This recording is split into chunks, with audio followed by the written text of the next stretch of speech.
This is Optimal Startup Daily, episode 657, The Counter Signal of a College Degree, by Isaac Morehouse of isaacmorehouse.com. And I am Dan, I'm your narrator here. Welcome to Optimal Startup Daily. This is, of course, where I read to you from some of the best bloggers on entrepreneurship. And today I've got a post from Isaac Morehouse, and I'll tell you more about Isaac and his site right after the post. But for now, let's get right to it as we optimize your life. The Counter Signal of a College Degree, by Isaac Morehouse of isaacmorehouse.com. A degree is a signal.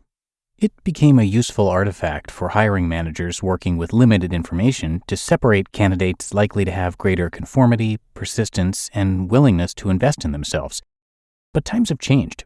A degree no longer does a good job of signaling persistence and willingness to invest in oneself, while conformity isn't a very desirable trait in the best modern jobs. In fact, not having a degree is becoming a better signal of value than having one. Let's break down the attributes previously mentioned one at a time. Conformity. The ability to follow rules and plans and programs has been traditionally valued by employers, especially in factory-like settings or bureaucratic corporate structures. In an age of nimble startups, creative tech companies, remote work, gig work, and ever-shifting forms of collaboration, conformity is more of a red flag than desirable trait. Those who must be handed a clear script and constantly directed struggle in this more dynamic world. Those unafraid to try, fail, explore, experiment, and problem solve excel. A degree signals that you can sit in classes and complete arbitrary assignments without deviating or innovating. It also signals that you took the easy path.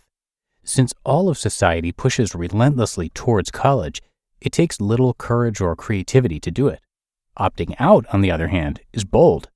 It requires confidence, willingness to endure questions and scorn, and it demands you create your own structure and plan. These are desirable traits for the best companies. Persistence. Persistence is valuable to those who are hiring because they want to know that when the going gets tough, you won't quit and require them to train someone new.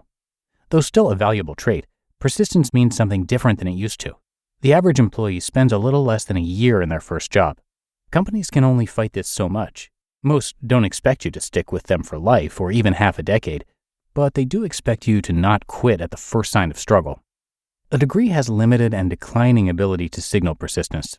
For one, the average grad takes 6 years to get a 4-year degree, so the idea of a gritty grinder pushing through to the finish means less. For another, the college experience is less rigorous than once imagined.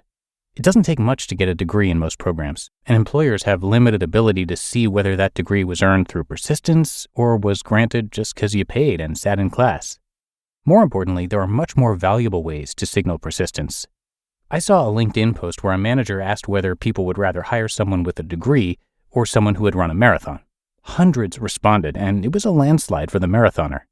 Even committing to and completing a daily blogging challenge for 30 days signals more of the kind of persistence companies crave than sitting in a classroom for a few hours a day for 4 years.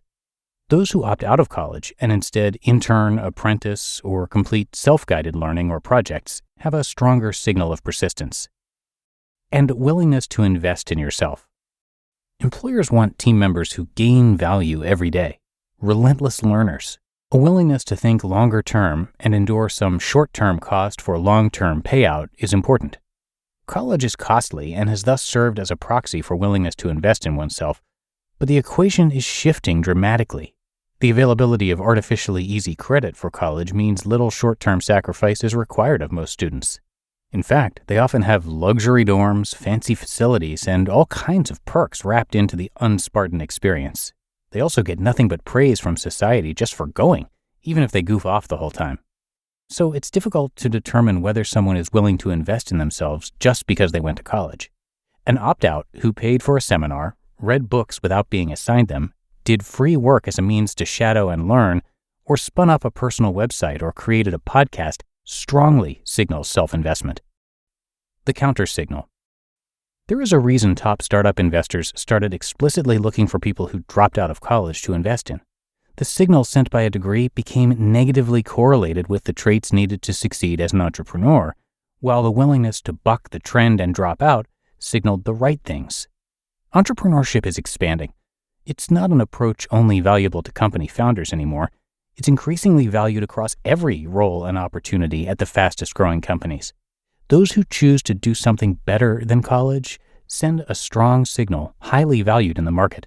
They refuse to simply follow the crowd and hope for the best. They want more. They are getting it.